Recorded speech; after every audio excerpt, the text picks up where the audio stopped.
야고보서 2장 14절부터 19절의 말씀을 가지고 살아있는 믿음은 이란 제목으로 하나님의 말씀 같이 묵상합니다. 과거 뉴욕의 롱아일랜드의 플라스키 다리 밑에는 굉장히 흉물스러운 대형 철제물이 있었습니다. 알고 보니까 그것은 제2차 세계대전 때 사용되어졌었던 폭탄이었다고 합니다. 문제는 아무도 그것이 굉장히 위험천만한 폭발물이라는 것을 몰랐다는 데에 있습니다. 뿐만 아니라 그렇게 거대한 폭발물이 과연 어떤 경로를 통해서 누가 그 큰 것을 대도시인 뉴욕까지 가지고 왔는지도 아무도 모르는 상황이었었습니다. 때로는 놀랍게도요, 그 동네 아이들이 그것을 놀이터 삼아가지고 놀기도 할 정도로 아무도 그 존재를 몰랐던 겁니다. 그러나 그것이 나중에 알려지면서 전문가들에 의해서 안전하게 수거된 후에야 비로소 모든 사람들이 안심함으로 인하여 그 지역을 살아갈 수 있었다고 합니다.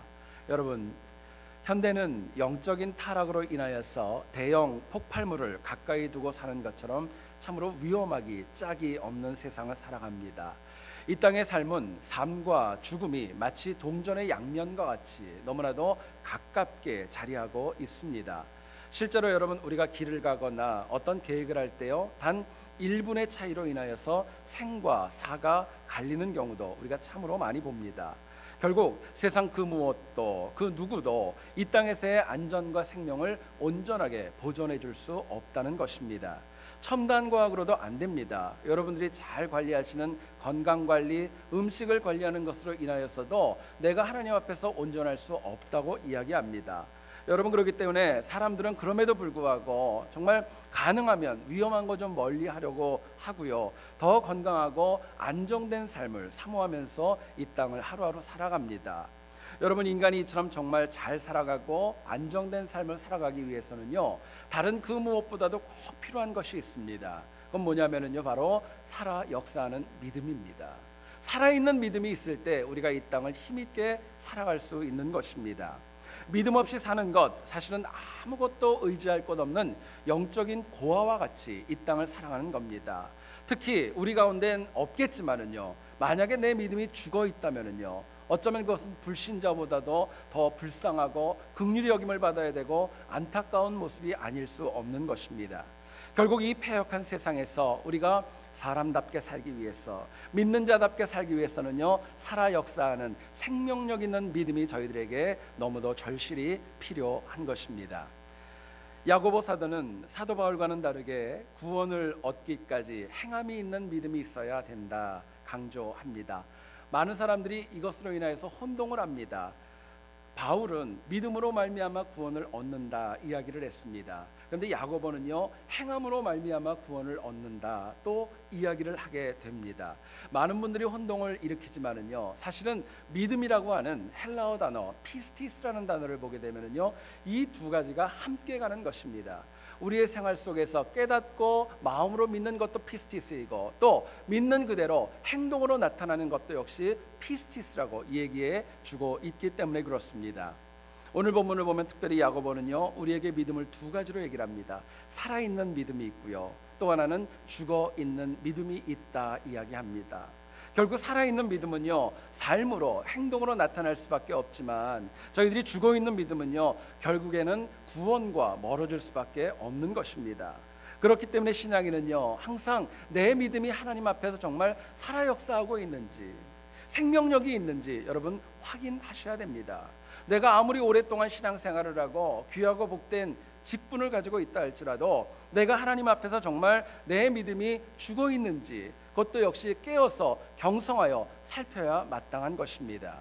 오늘 본문을 통하여서 우리가 과연 살아있는 믿음이 무엇이고 과연 내 믿음은 어떠한지 하나님 주시는 도전을 같이 한번 나누어 보기를 소원합니다. 첫 번째로 생각할 것은요, 살아있는 믿음은요, 구원을 이루기까지 끝까지 내 믿음을 지키는 겁니다. 살아있는 믿음은요, 하나님 나라에 가는 그날까지 끝까지 지키는 믿음이 바로 살아 역사하고 생명력이 있는 믿음입니다. 본문 14절을 한번 보시기 원합니다. 내 형제들아, 만일 사람이 믿음이 있노라 하고 행함이 없으면 무슨 유익이 있으리요? 그 믿음이 능히 자기를 구원하겠느냐 말씀합니다. 야고보는요, 믿음이 나를 구원할 수 있다 분명히 이야기합니다. 그런데요, 우리가 하나님으로부터 얻는 구원과 영생은요, 이 땅 가운데 믿음으로 이 땅을 다 산 다음에 훗날 하나님 앞에 섰을 때 하나님이 우리에게 은혜를 주는 선물입니다. 결국 이 땅 가운데서는요, 우리가 구원의 확신을 가지고 살아갈 수는 있지만 하늘에서 누리고 있는 온전한 하나님 나라의 온전한 그 구원은 사실은 누릴 수 없다는 것입니다. 결국 내 믿음이 나를 구원했다는 이 말은 내 믿음의 마지막 단계를 우리에게 말씀해 주고 있는 것입니다. 여러분, 바울은요, 로마서 10장 17절에서 이렇게 얘기를 합니다. 믿음은 들음에서 난다 이야기합니다. 사람이 누군가에게 또 누군가가 전해준 말씀을 성령의 감동과 함께 말씀을 듣게 되면은요, 믿음이 생깁니다. 그리고 하나님 안에서 신앙생활하게 되면 그 믿음이 자라는 겁니다. 그 믿음을 가지고 이 땅을 살아가다가 훗날 하나님 앞에 섰을 때 그분이 우리에게 주시는 은혜와 선물이 바로 구원과 영생입니다. 여러분, 이처럼 인간이 하나님의 은혜의 말씀을 듣고 은혜 가운데 살아가는 거 얼마나 복되고 귀한 일인지 모릅니다. 그런데요, 이것보다 더 귀한 것이 있습니다. 그것은요, 믿음을 가지고는 이때 어떤 상황과 어떤 어려움에서도 내 믿음을 지키는 것입니다. 흔들리지 않는 것입니다. 내 믿음을 지키는 게 얼마나 소중한지 모릅니다. 오늘 이 시대를 살아가는 사람들을 보게 되면은요, 우리 믿음을 가지는 것보다 내가 믿음을 지키는 것이 훨씬 더 어려운 상황을 살아갑니다. 마귀가 우는 사자처럼 삼킬 자를 찾아 헤매고 있습니다. 눈을 뜨고 귀를 열면 우리 믿음을 해치는 미혹과 유혹이 얼마나 많이 있는지 모릅니다. 나는 하나님의 말씀 가운데 좀 잘 살아보려고 하는데 내 주변에 있는 사람들의 유혹과 내 주변에 있는 상황이 나를 가만히 내버려 두지를 않습니다. 결국은요, 구원을 얻기까지 신실하고 복된 믿음을 지킨다는 것, 이것이 정말로 어렵고도 어려운 문제입니다. 자, 그렇다면은요, 우리가 구원을 이루기까지 끝까지 믿음을 지키려면 어떻게 해야 될까요? 우리에게 주셨던 믿음을 하나님 나라에 가는 그날까지 지키기 위해서 과연 무엇이 필요할까 묻게 됩니다. 본문은 저희들에게 이렇게 얘기합니다. 우리의 믿음이 정체되지 않고요, 그냥 스탑하지 않고요, 끊임없이 성장하고 발전해 나갈 때 내가 내 구원의 그 믿음을 끝까지 지키는 겁니다. 여러분, 한 영혼이 믿음으로 구원받기까지의 과정을 보면은요, 참 쉽지 않습니다. 얼마나 많은 사람들의 기도가 필요합니까? 수고와 헌신이 필요하고 그 사람을 위해서 정말 희생하고 노력하는 것들이 너무나도 많이 필요합니다. 안타깝지만은요, 복음을 들은 모든 영혼들이 다 변화되는 거 아닙니다. 복음을 다 들었다고 해가지고 다 구원받는 것도 아닙니다. 여러분, 예수님은 씨 뿌리는 비유에서 저희들에게 이야기하시지요. 복음을 들었습니다. 금방 잃어버리는 영혼도 있습니다. 잠깐 받아들였다가 어려움이 있으면 복음을 내려놓는 사람도 있고, 세상의 염려와 재물력으로 인하여서 내 믿음이 더 이상 자라지 않는 영혼도 있습니다. 결국 30배, 60배, 100배까지 자라는 영혼은요, 많지 않다라는 것입니다.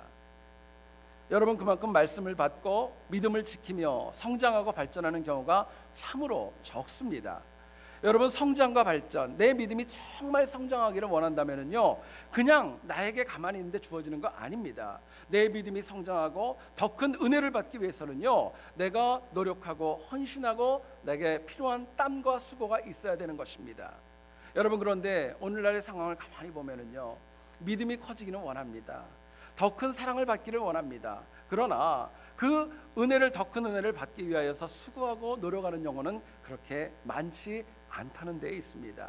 여러분, 하늘의 상급과 열매는요, 내 믿음이 정체되지 않고 내가 성장하고자, 더 큰 믿음을 가지고자 노력하고 수고할 때 비로소 하나님이 우리에게 주시는 선물인 것입니다. 성경을 보면 마가 요한은 초대교회에서 오순절 성령 강림 사건이 일어났을 때 그 장소를 제공했던 인물입니다. 그 어머니였던 마리아라는 여인도 굉장히 유명한 여인입니다.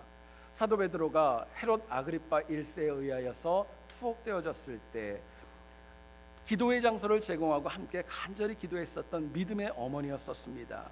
그런데 이 마가 요한이요, 사울과 바나바가 제1차 선교 여행을 떠났을 때에 처음에는 동행하게 됩니다. 근데 밤빌리아 버가라는 지역에서요, 이유는 알 수 없지만 중도 하차하고 맙니다.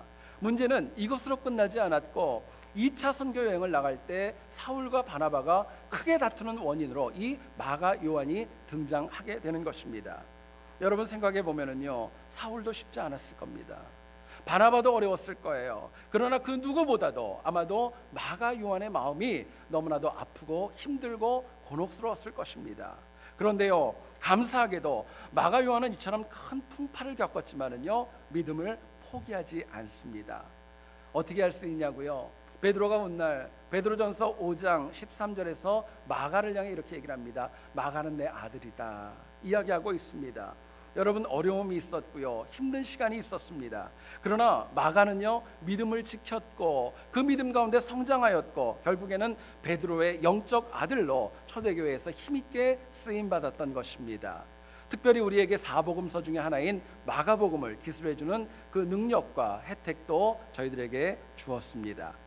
여러분, 믿음은요, 죽어있는 고체가 아닙니다. 믿음은요, 날마다 살아 움직이는 생명체와 같은 것입니다.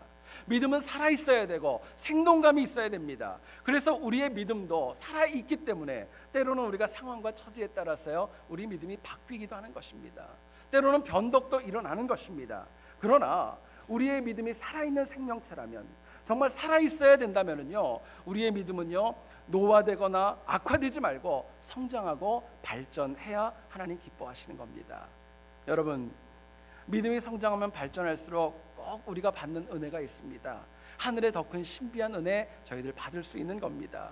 삶에서 당하는 어려움과 아픔이 있다 할지라도 내 믿음이 성장하면 그 모든 난관 다 이겨나갈 수 있는 것입니다. 믿음이 들어오면, 믿음이 살아나면은요, 모든 것이 다 바뀔 수밖에 없고 표현될 수밖에 없는 것입니다. 저는 개인적으로 최근에 좀 살을 빼려고 굉장히 좀 노력을 하고 있습니다. 2주 먼저 한국에서 이제 제가 들어왔는데 저희 아내가 저한테 그러더라고요. 5파운드만 빼라고. 어떤 분이 저한테 그러더라고요. 한 끼만 굶으면 5파운드 뺄 수 있대요. 저는 안 되더라고요. 근데요, 제가 이렇게 살아보면서 느끼는 게 뭐냐면요, 먹어도 살이 찌지 않는 사람들이 있습니다. 먹어도 살이 찌지 않는 사람들이 있어요. 한편으로는 부럽기도 하고 한편으로 보면 짜증도 좀 나고요, 좀 마음에 들지 않습니다. 먹어도 살이 안 쪄요. 특히 어떤 분은요, 저한테 주일날 아침에 와서 그런 얘기한 적도 있었습니다. 제가 어젯밤에 출출해가지고 라면 2개에다 밥 말아 먹었는데 얼굴이 붓지도 않는다고 그렇게 얘기를 하더라고요. 제가 그 말을 듣고 나서 참 기가 막힐 지경이었었습니다. 여러분, 자연의 법칙은 어떻습니까? 먹으면은요, 찌는 겁니다. 그렇죠? 먹으면 살이 찌는 거고요, 먹으면 당연히 체중이 늘어나는 것입니다. 여러분, 몸은 정확한데요, 가만히 보면 그렇지 않은 분들이 우리 주변에 참 많이 있습니다. 먹어도 불어나지 않는 분들을 보게 되면은요, 참 하나님도 불공평하다 하는 생각이 제 마음에 들 정도로 마음이 그렇게 좋지는 않습니다. 여러분, 우리의 몸은요, 음식이 들어가면 변하는 겁니다. 그런데요, 믿음은 식욕과는 다르게요, 신령한 하나님의 말씀을 먹으면 자라고 성장할 수밖에 없는 것입니다. 말씀이 들어가면 그 믿음이 자라날 수밖에 없는 것입니다. 저희들이 교회에서 이루어지고 있는 1:1 사역을 보면 하나님 말씀 가운데 성장할 수 있는 5가지의 방법이 있다고 얘기를 합니다. 말씀을 듣는 겁니다. 그리고 읽는 것이고, 연구하고, 암송하고, 묵상하는 것입니다. 여러분, 우리가 살아서 성장하는 믿음을 가지기 위해서는요, 교회와 모든 예배, 말씀 공부를 통하여서 하나님 말씀 규칙적으로 들으셔야 됩니다. 하나님 말씀을 읽을 때 편식하지 않고 정말 골고루 읽어나가는 헌신이 저희들에게 필요합니다. 듣고 읽은 것 그냥 끝나지 않고요, 연구하셔야 됩니다. 뿐만 아니라 그 말씀들 마음에 새기면서 암송하는 노력이 필요하고요, 그것을 삶에서 적용하면서 묵상해 나갈 때 그 말씀이 내 것이 되는 것이고, 내가 말씀 가운데 더 크고 힘있게 성장할 수 있는 것입니다. 여러분, 말씀이 들어가면은요, 사람은 변화됩니다. 안 바뀔 수가 없습니다. 안 바뀐다는 것은요, 거짓말입니다. 일본인 가운데 이시라는 사람이 있었습니다. 이분은 아이와 어떤 여인을 정말 잔혹하게 살해를 하였고, 어떤 사람도 가까이 갈 수 없을 만큼 굉장히 포악한 죄인이었다고 합니다. 누구도 그 사람을 가까이 하지 않았는데 캐나다 출신의 한 여자 선교사님께서 그 영혼을 불쌍히 여겨서 성경책 한 권을 그 감옥에 넣어주게 됩니다. 이 선교사님이 이것을 넣어줄 때 기도 제목은 딱 하나였습니다. 이거 열어보고 한 번만 좀 봤으면 좋겠다, 열어보기만 해도 좋겠다 생각을 했는데, 놀랍게도요, 이 이시라는 사람이 성경을 열게 되었고 읽어나가기 시작을 합니다. 말씀 가운데 하나님의 음성을 듣고 읽고 또 그 가운데 연구하고 또 암송하고 묵상하는 가운데 삶이 변화되기 시작합니다. 과거에 살아왔던 모든 것들, 그것에 대한 회개와 참회가 이루어지는 겁니다. 그리고 나서 그 영혼의 삶이 바뀝니다. 모범수가 되었고요, 나중에는 석방되어져서 하나님의 복음을 전하는 능력 있는 그런 사역자로 헌신하게 되었다는 이야기가 있습니다.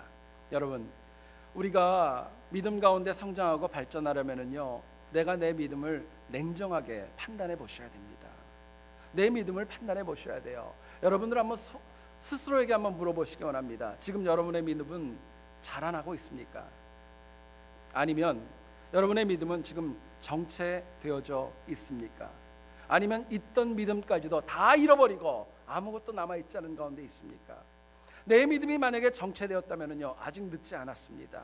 죽으림을 다해서 첫사랑을 찾기 위해 노력하셔야 됩니다. 뿐만 아니라 지금부터 다시 하나님의 말씀을 듣고 읽고 암송하고 연구하면서 묵상의 습관 다시금 가지셔야 합니다.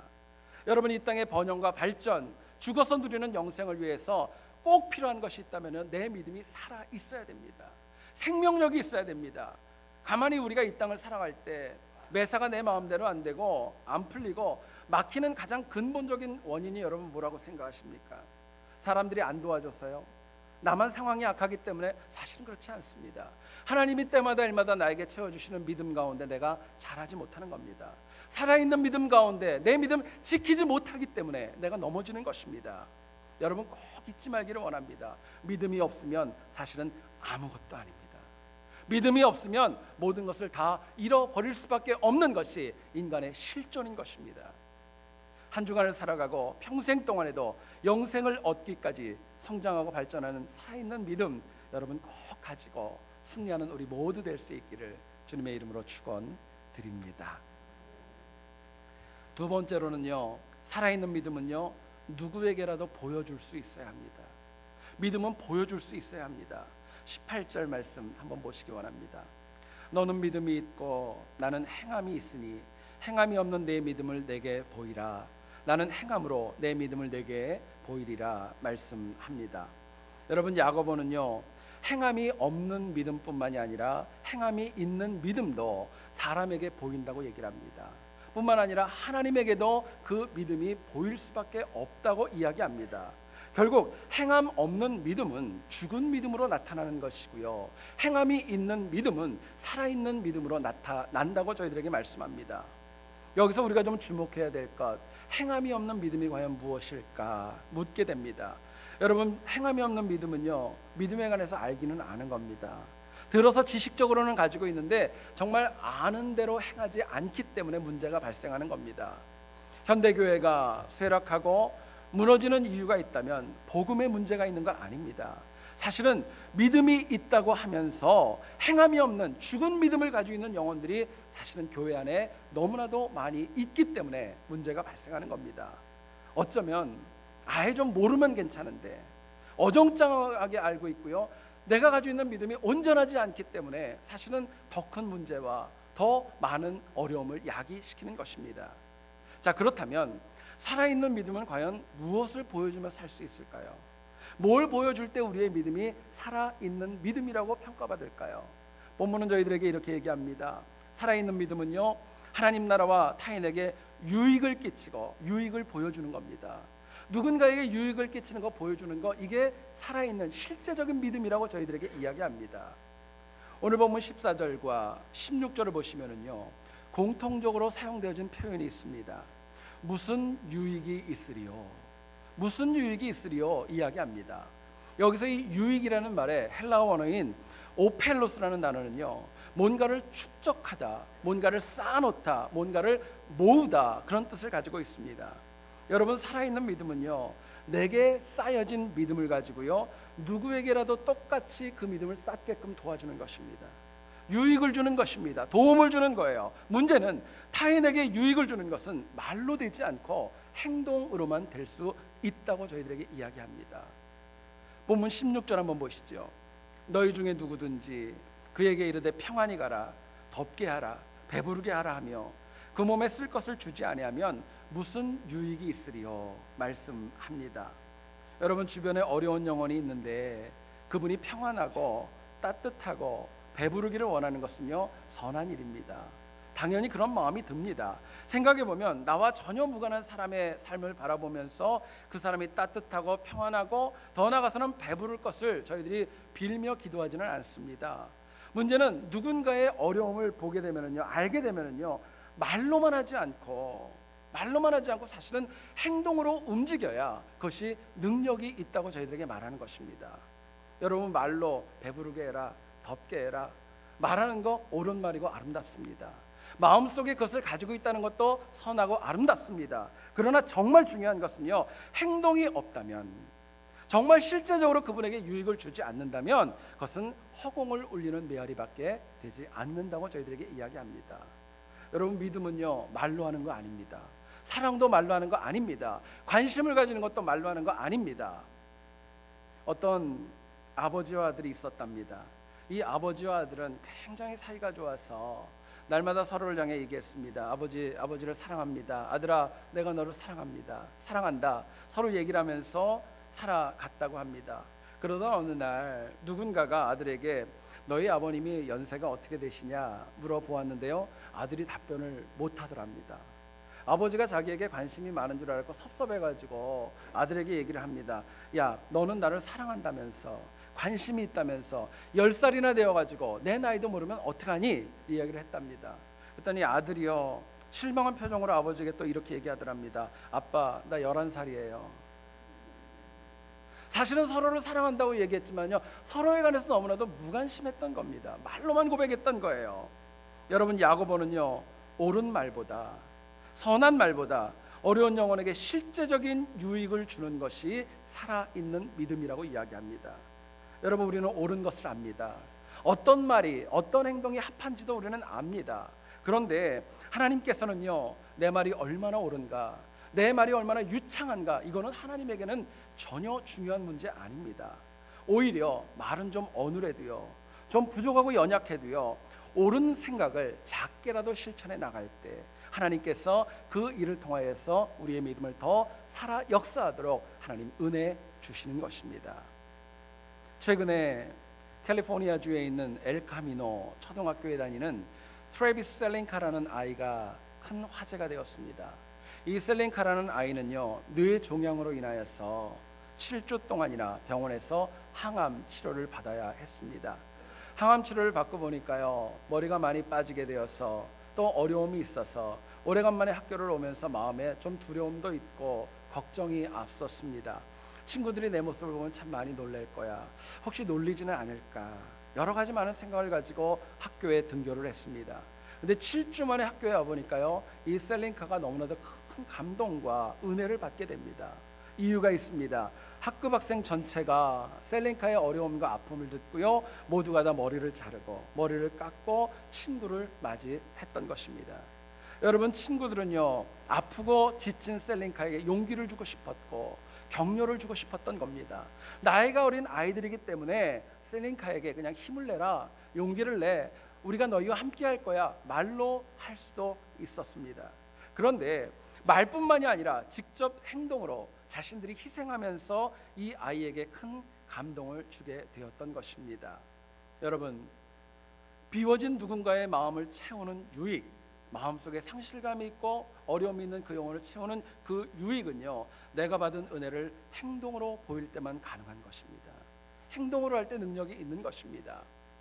사도 요한은요, 요한일서 3장 18절 말씀에서 저희들에게 이렇게 얘기합니다. 자녀들아, 우리가 말과 혀로만 사랑하지 말고 행함과 진실함으로 하자 이야기합니다. 저는 말씀을 묵상하면서 하나님에 관하여 다시 한번 깊이 생각을 해봤습니다. 창세기 1장 1절을 보시면요, 태초에 하나님이 천지를 창조하시니라 말씀하십니다. 여러분, 하나님은요 천지를 말씀으로도 창조할 수 있는 능력이 있는 전지전능하신 분입니다. 그런데 그 하나님께서 6일 동안이나 매일같이 하루에 한 번씩 하나씩 천지를 직접 만드시고 빚으셔서 우리에게 선물로 주셨습니다. 우리가 믿는 예수 그리스도, 말씀 한마디로 우리를 구원할 수도 있고요, 우리의 죄를 다 깨끗하게 하실 수도 있는 분입니다. 그런데 그 하나님이신 예수님께서 인간의 육신을 입고 이 땅 가운데 구유로 내려오셨습니다.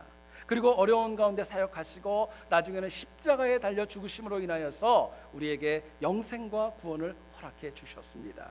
부활하셨고 승천하셨고 나중에는 보혜사 성령 하나님을 보내셔서 여전히 우리와 동행해 주십니다.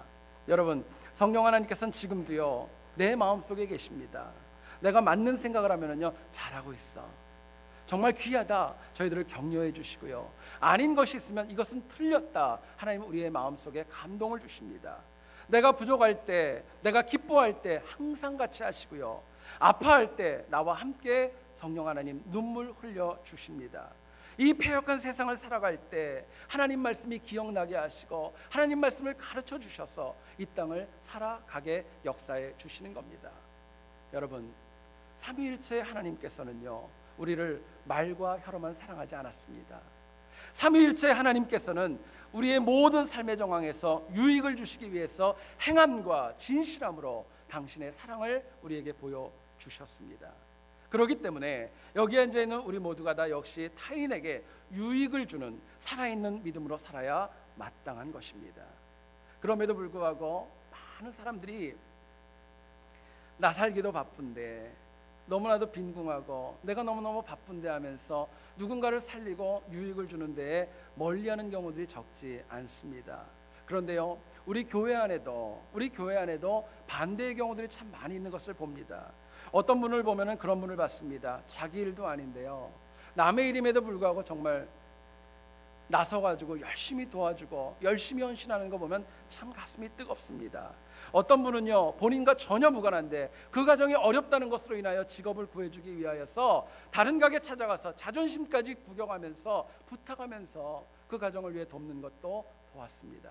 어떤 분은요 너무너무 자기 몸이 아픈데도 불구하고 다른 분을 찾아가서 돕고 헌신함으로 인하여서 하나님께로 이끌어가는 것도 보게 되었습니다. 여러분, 놀라운 것은요 나만이 아니라 누군가에게 유익을 주는 삶을 살았던 분들을 보면은요 그 삶이 하나님이 주는 복이 있었습니다.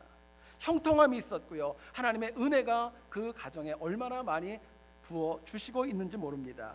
여러분, 살아있는 믿음은 누군가에게 유익을 주는 믿음입니다. 살아있는 믿음이 있다고 하면서 누군가에게 해를 끼치면서 부담 주는 것, 이거는 살아있는 믿음 아닙니다. 성경은 저희들에게 얘기를 합니다. 받는 것보다 주는 것이 복되다 말씀하시죠. 여러분, 여기서 한 가지를 더 나가면은요 유익을 주는 삶이 복된 삶입니다. 저는요 여기 앉아있는 여러분들 모두가 다 일평생 타인에게 해가 아닌 유익을 끼치는 인생 되기를 간절히 축원합니다. 여러분, 한 주간 동안이 아니라 평생 동안에 살아있는 믿음으로 하나님께 인정받음으로 인하여서 날마다 승리하는 우리 모두 될 수 있기를 다시 한번 주님의 이름으로 축원드립니다. 일식집에 가서 생선회를 먹을 때 같은 생선이라도요 활어와 냉동 가공된 것은 가격과 맛의 차이가 있습니다. 여러분, 마찬가지로요 하나님 앞에 섰을 때 살아있는 믿음을 가진 영혼과 죽어있는 믿음을 가진 영혼은요 그 인생의 가치와 또 인생의 추구하는 목표가 달라집니다. 그 인생이 이 땅 가운데 남기는 결과도 달라질 수밖에 없는 것입니다. 여러분들 한번 물어보시죠. 이 가운데 나는 죽어있는 믿음을 원한다, 그런 분이 있습니까? 모두가 다 우리는 살아있는 믿음, 생명력 있는 믿음, 능력 있는 믿음을 저희들이 가지기를 소원합니다. 본문은 저희들에게 이렇게 도전합니다. 말씀을 날마다 공급받아서 우리의 믿음이 성장하고 성장한 그 믿음을 하나님 나라에 가는 그날까지 지키셔야 합니다. 뿐만 아니라 항상 타인에게 유익을 주면서 살아있는 믿음을 사람과 하나님에게 보이면서 영광 드러내며 사셔야 마땅한 것입니다. 우리가 그러므로 인하여서 남은 우리의 삶이 날마다 살아 역사하는 믿음, 또 능력 있는 믿음, 이 믿음 가지고 날마다 승리할 수 있기를 다시 한번 주의 이름으로 축원드립니다. 기도하겠습니다. 거룩하신 하나님 아버지, 참으로 고맙습니다.